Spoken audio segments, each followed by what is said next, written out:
नमस्कार दोस्तों, एक नई लर्निंग के साथ हाजिर हूँ। आज के लर्निंग में हम लोग जानेंगे एक फाइनेंशियल कंपनी को। ओके, जो फाइनेंशियल कंपनी का मार्केट का कहती है, जो क्रिएटिंग अपॉर्चुनिटी की बात कहती है। मैं नहीं कह रहा हूँ, कंपनी की बात कहती है एसएमए बिजनेस को लेकर के इनका काफी ज्यादा कामकाज कहती ग्रोइंग, और एसएमए बिजनेस तो इनके साथ आप कर सकते हैं, लेकिन कंपनी का नाम है फ्यूजन्स फाइनेंस।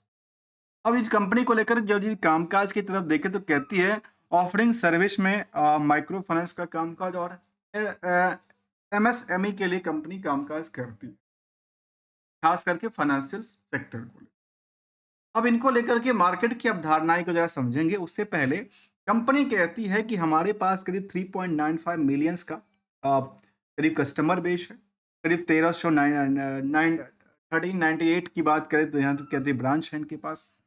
470 डिस्ट्रिक्ट्स कवर करती है और करीब 22 स्टेट्स में इनका कारोबार चलती है, जिससे उनका रिवेन्यू की बात उन्होंने कहा कि 121.93 के का millions in the total annual data की बात उन्होंने रखा।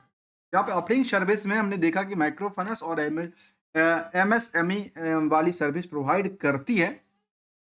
तो कंपनी को लेकर के क्या अवधारणाएं चली, जहाँ क्लाइंट स्टोरी की बात कहती है, क्लाइंट को लेकर प्रेजेंस को लेकर कहती है, इनका प्रेजेंस अलग अलग स्टेट्स में अलग अलग चीज़ों ब्रांच को लेकर के दर्ज करती है। तो हम क्या जानने की कोशिश करेंगे कि आखिर इनमें निवेशकों का क्या कसूर, जिनका पैसे आज भी लगातार वैल्यू गिरती जा रही है, जिनकी शेयर की वैल्यूशंस लगातार बॉटम टू बॉटम के पास जाके खड़ी है।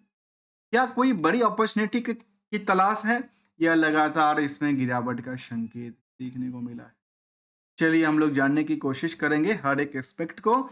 जहां पे देखा गया कि आज भी इनकी स्टॉक जो परफॉर्मेंस है, वो बुक वैल्यू से आज भी सस्ते रेटों में मिलती नजर आती, जबकि इंट्रिंसिक वैल्यू साइलेंट है, क्योंकि कंपनी का जो अर्निंग है वो निगेटिव इम्पैक्ट डालता है।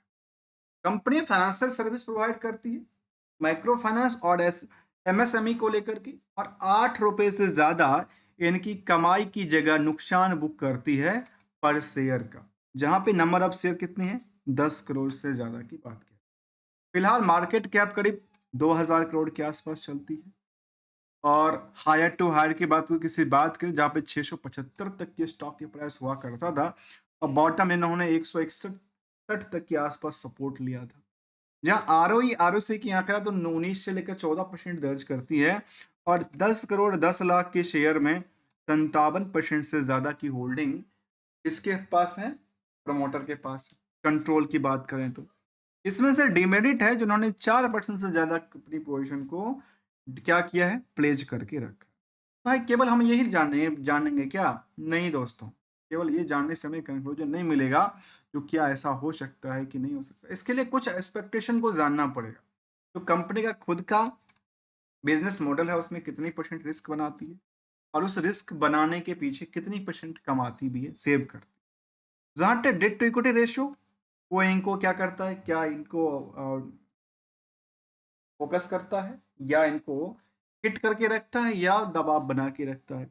जहां करंट रेशियो की नंबर काफी ज्यादा है, तो सिंपल से समझ में आया कि कंपनी लोन ले करके लोन देती है, उसी से बीच में अपनी मार्जिन क्रिएट करती है। कंपनी बहुत पुरानी भी नहीं और बहुत नई भी नहीं, करीब करीब कह सकते हैं कि 30 साल हो गई। 1994 में कंपनी बनी थी। Fusion finance limited primary engage in the micro finance lending activities पे कंपनी का कामकाज था। लेकिन जब इनकी स्टॉक परफॉर्मेंस को पिछले 1 साल के देखें, पिछले 5 साल के देखें, तो लगातार इनकी स्टॉक प्राइस में डिमांड घटती जा रही है। आखिर क्या ऐसा सेंटीमेंट हो रहा है कि लगातार निवेशक यहाँ से अपनी पैसे को वसूलने में लगे हैं, चाहे वो प्रॉफिट के साथ निकाल रहे हो या अपनी एसएल के साथ निकाल रहे हो। आखिर कोई ना कोई ले भी रहा है, और कोई ना कोई ले रहा है तो क्या एक्सपेक्टेशन के साथ ले रहा है। जहाँ पे निवेशकों का इंटरेस्ट जाने, इस कंपनी में जितनी प्रमोटर की होल्डिंग है 57%, तो 2-2.5% के आसपास डीआई की होल्डिंग है। जो डी सॉरी एफआई की होल्डिंग है। डीआई की होल्डिंग की बात करें तो ये इसमें 19% से ज़्यादा की होल्डिंग बना के रखी है, और ये एक टाइम फ्रेम की डेटा होती है, जब लास्ट डेट में जितना पोजीशन हो गया वो दर्ज कर जाती है। आम पब्लिक के पास भी होल्डिंग करीब करीब 19% 20% के आसपास दर्ज करती है। 77,000 से ज़्यादा इस कंपनी में निवेशकों का इंटरेस्ट जुड़ा हुआ है। डीआई की बात करें तो डीआई में जो नाम निकल के आता है इसमें निप्पॉन लाइफ से लेकर के एचडीएफसी म्यूचुअल और मीरा एसेट्स और कोटक महिंद्रा जैसी कंपनी भी शामिल है। चाहे वो आईसीआईसी की बात ही क्यों ना करें, इनका भी फंड यहाँ पे इन्वेस्टेड है। सर मार्केट लगातार गिर क्या रही है और कौन से ऐसे प्लेयर बेच रहे हैं? यहाँ पे देखा गया कि निप्पॉन इंडिया को अभी भी इस स्टॉक को लेकर के ट्रस्ट बिल्डअप होती जा रही है। उन्होंने करीब करीब पोजीशन को पिछले पीरियड से भी इंक्रीज किया, जबकि ये लोगों ने अभी तक अपनी पोजीशन को कई बार अपसेट किया, कई बार कुछ बेचा, कई बार कुछ रखा हुआ नजर आता है। चलिए हम लोग इनकी फाइनेंशियल पोजीशन को ज़रा समझने की कोशिश करते हैं। और वो कहती है इनको लेकर के कंपनी में क्या हुआ। फ्यूजन फाइनेंस जो कि प्लान कर रही है 800 करोड़ राइट इशू को लेकर। ये कंपनी राइट इशू लेगी टू बूस्ट कैपिटल को और इंक्रीज करेगी। अब इसको लेकर के कहती है कि जो राइट इशू है वो डेटा जो डेट प्राइस मार्केट लॉट्स ये सब चीज़ों को लेकर के डिटेल आएगी सब्सक्रिप्शन को लेकर के। फिलहाल हम यहाँ पे देखें तो कंपनी का सेल्स ही घटता नजर आया। सेल्स में कौन से निगेटिव इम्पैक्ट चल गया सितंबर वाले में, जो 171% की गिरावट दर्ज कर पिछले पीरियड से। तो अब इसलिए बात है प्रॉफिट भी गिरावट दर्ज करेगी। जबकि यहाँ पे देखा गया ओवरऑल कंपनी के जो कारोबार हैं जो ये दर्ज करती है यहाँ की बेसिस पे, तो इनका सेल्स में कितना है, कहती है सेल्स इनका revenue quarter on quarter basis पे 2000 करोड़ से ज़्यादा की रिवेन्यू में निगेटिव इम्पैक्ट आ। अब ये हमें समझ नहीं आया, क्यों नहीं आया? कंपनी का डेटाबेस कहती है फ्यूजन फाइनेंस का, इनका तो ओवरऑल डेटा कहती है 692 करोड़ की टर्नओवर सितंबर तक में। और ये कब के तक डेटा, सितंबर तक के डेटाबेस। क्या आपस में कुछ मिस डेटा हो चुकी है या फिर डेटा फ्लैश में इशू है? क्या ऐसा कुछ कंक्लूजन है क्या? पता नहीं दोस्तों, मैं इसको एक तरह से कई बार कुछ डेटा को वेरीफाई करने की कोशिश करूंगा। वापस से वेरीफाई हो गया तो बेटर है, नहीं तो फिर कई बार हम लोग सेंटिमेंट में देखते हैं, जो सेंटिमेंटल तो क्रिएट हो जाता है पर एक्चुअल में तो कुछ और डेटा होती है।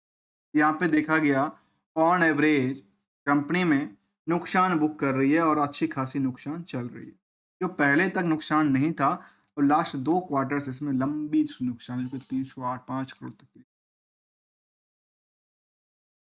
अब आते हैं अगले कड़ी की तरफ। अगला कड़ी कहता है ईयरली बेसिस। ईयरली बेसिस में देखा गया कि लास्ट 12 महीने के डेटा में भी सेंटिमेंटल इनको निगेटिव इम्पैक्ट डालता है, क्योंकि कंपनी खर्चे काफी ज्यादा बढ़ गई है। खर्चे काफी ज्यादा बढ़ गई है, जितना कि इनके पास इनकम का सोर्स नहीं क्रिएट हो। यदि हम रिस्क को समझने की कोशिश करेंगे तो वो दर्ज करती है जो इसकी बैलेंस शीट की पोजीशन में कर्ज इन्होंने लगातार लिया। कर्ज लेकर किया क्या? केवल और केवल एक ही चीज देखने को मिला। अब एक सभा चीज और है, ये 101 करोड़ की टर्न उन्होंने के पास कैपिटल था और लगातार बोनस इशू का वो sorry right issue bonus issue करते जाते हैं। तो पैसे लेके करते क्या है? पैसे लेके देखा गया कि इन्होंने फिक्स एसेट्स बहुत ज़्यादा डेवलप नहीं किया। ज़्यादा डेवलपमेंट क्या कर रही है? ज़्यादा डेवलपमेंट करे अदर एसेट्स, अर्थात लोन लेकर के ज़्यादातर लोन दे रही है, और जो पैसे ले रहे हैं ना, चाहे वो एसओपी के थ्रू लें या फिर ये या फिर राइट इशू की, वो लगता है कि पैसे को खर्चा पानी में निकालने की प्रयास रहते हैं। क्या है? खर्चा पाने को रहते हैं। अब इसको लेकर के जब हमने सेंटिमेंटल अपडेट देखा तो मार्केट कई बार 5% चलती है, कई बार 3% चलती है, कई बार 2% गिर जाती है। तो माइक्रो फाइनेंस इंस्टीट्यूशन के तौर पे इनका जो निवेशकों को लेकर इंटरेस्ट थी तो बिल्कुल नहीं की बात कहती है। जबकि पिछले जब से लिस्टिंग हुआ है पिछले 2 साल से, उसमें कई बार नहीं, अभी तक उसमें कुछ नई रिटर्न नहीं दिया है आज तक की बात करें। बट टाइम फ्रेम के बेसिस पे ये कह सकते हैं कि आज तो उसने रिटर्न नहीं दिया है, लेकिन जब आप इस प्राइस से इस प्राइस को कंपेयर करेंगे तो अच्छे खासे यहाँ पे प्रॉफिट निकाली गई, और प्रॉफिट लगातार निकाली गई। मार्केट में कुछ तो बड़ी हलचल क्रिएट हुआ।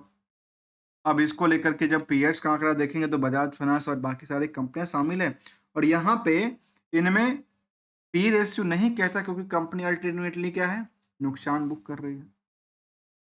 ईयरली डेटाबेस के बेसिस पे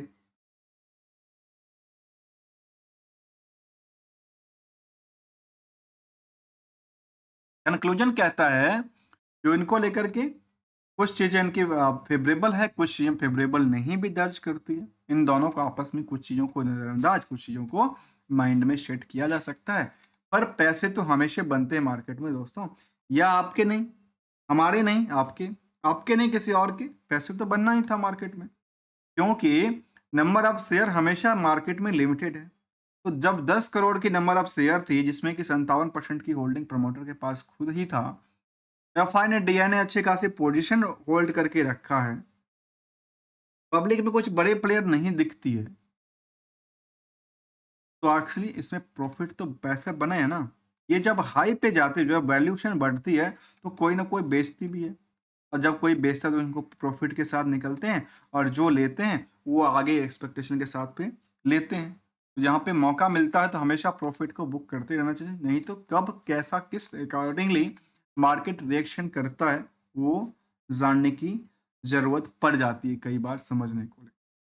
हमने विदाउट किसी रिकमेंडेशन और एडवाइजरी को लेकर के जानने की कोशिश किया। छोटी सी कंपनी थी, बट इनमें कुछ पार्ट अच्छा लगा। वो पार्ट ये कहती है कि बुक वैल्यू से काफ़ी छोटा सा स्टॉक है, करंट वैल्यू से, इंटरेंसिक वैल्यू से छोटा सा स्टॉक हो सकती है। स्टॉक का पीक आंकड़ा comparison to the stock P, sorry, EPS काफ़ी ज़्यादा नंबर की बात कहती है। विदाउट किसी ट्रेडिंग और एडवाइजरी नोट्स को लेकर के मिलेंगे कुछ नई स्टडी के साथ, तब तक के लिए thanks for the joining us.